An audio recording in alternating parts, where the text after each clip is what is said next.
Yeah, hi there. These comments are for DA, and I am Michael Buckoff, the founder, owner, and the materials writer for all of your lessons at the online TOEFL course, the 7-step system to pass a TOEFL IBT. And you're also one of my students over here at California State University, San Bernardino in the English language program. And I'm going to go ahead and download your independent speaking practice test number 2. So let's hear what you have to say. I'll probably listen to it once all the way through to get an idea of how it's organized. Because companies have a list of requirements and a fewer high-paying job, I think finding a good job is more complicated than saving money to buy a nice house. The first reason, companies have a list of requirements to hire new employment, so that will waste time and money to achieve it, such as high level of education and more than 5 years of experience. Second reason, there are fewer high-paying jobs. For example, in my country, if you don't have a contact with the government, you will not have one of these high-paying jobs. Overall, because of companies have a many requirements and there are fewer high-paying jobs, I think finding a good job is more complicated than saving money to buy a nice house. Not bad organization here. You're getting it. You're actually getting this. You're starting to get this. Let's listen to it again. Because of companies have a list of requirements and the fewer... The beginning there, I'm not exactly sure what you're saying. Because of comedies, because of something, and lasting requirements. High-paying job. You want to say paying jobs. Pronounce the P with more air. I think finding a good job is more complicated than saving money to buy a nice house. That's not a bad introduction, though. You're 13 seconds into your speech. It's very clear what you want to do, how you want to do it. There's a structure in place here. The first reason...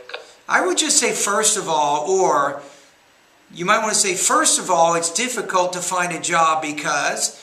Then second of all, or another reason why it's difficult to find a good job. Companies have a list of requirements. Say companies. And to hire new employment, so... To hire new employees, I would say. Not to hire new employment. Use the noun thing, not the noun person.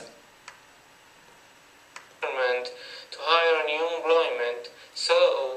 that will waste time and money to achieve it, such as high level of education and more than 5 years of experience. Second reason.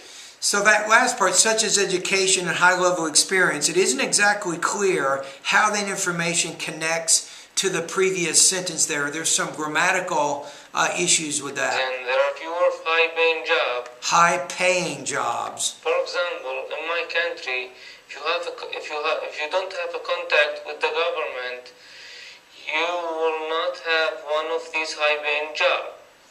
The only problem is you said there's fewer high-paying jobs, but then you talk about if you don't have connections or contact with the government, you're not going to find a job. But if you say there's fewer jobs, you have to say something like this. You might say because of the global economic crisis back in 2008, there's approximately 30% jobs now than there was before the crisis.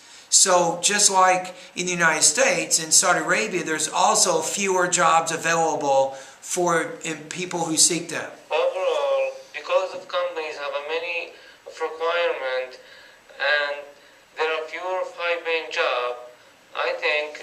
Don't forget to put that S, high-paying jobs.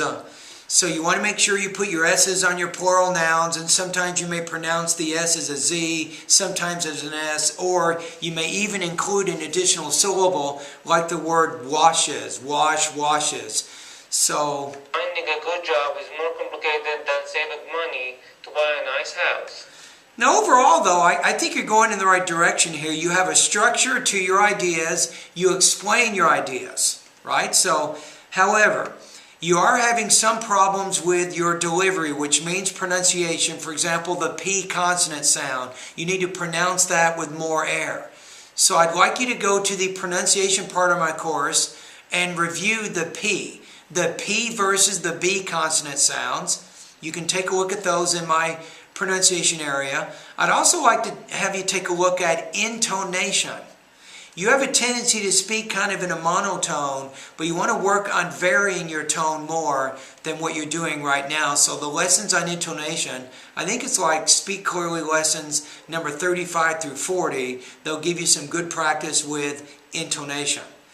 So overall here, let me take a look at the rubric. So some weaknesses with delivery. You did have some language use issues also. Sometimes you're trying to connect certain ideas back to the previous sentence, and sometimes your connections aren't working so well. From a topic development standpoint, this is probably your strongest area. You're fairly organized. You try to give details, although sometimes it's not clear how the ideas and the details relate back to your general ideas. So some limitations there also. Now, if you want some tips on how to organize your speaking better, go to my speaking lesson number 7. Okay, so overall, though, it was a good effort. I'm going to put you at 2.3 out of 4, or 18 points out of 30 on this one. So according to the TOEFL rubrics, 2.33 in our class, that's going to give you an 80%. All right, thank you.